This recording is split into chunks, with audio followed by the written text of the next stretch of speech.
Hey everyone, David Shahady here, Real Estate Investment Finance. Today we're talking about accessing funds to grow your property portfolio.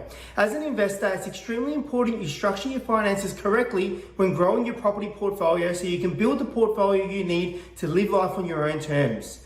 Guys, when it comes to accessing finance, you can do that to grow your portfolio through accessing equity within your existing properties. So let's say your property is worth $500,000. The lenders will let us borrow up to 90% of the value of your property. Let's say you owe $300,000, your property is worth $500,000. We would be able to access an additional $150,000, taking it up to 90%.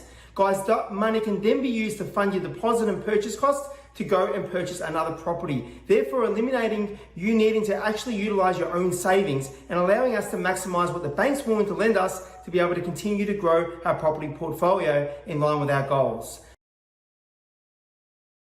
The other thing that banks want to look at is your income to service the loan. So as a property investor, we get rental income that comes in to help pay that loan off, but the banks really want to look at your whole position. So guys, as a property investor, the more income you can earn, the more access to finance we can get. It's always important to be able to consider how you can increase your income so we can continue to get more access to finance. Guys, if you're self-employed, how do I grow my business to make more money? If you're a PAYG employee, what do I need to do to be able to earn a higher income, get a higher salary, get promoted? What's my opportunity? Can I ask the boss for a pay rise? Is it time yet? Guys, the more income you're earning, the more you're able to access finance.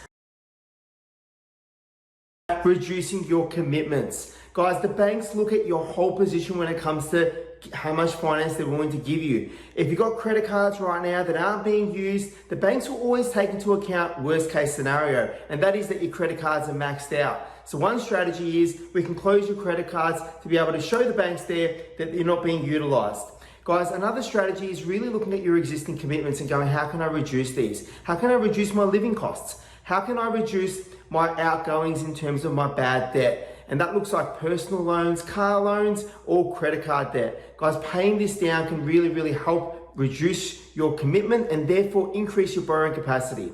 The more access that you have to finance as a property investor, the more property you can buy. The more property you can buy, the more quicker you can build wealth to hit financial freedom.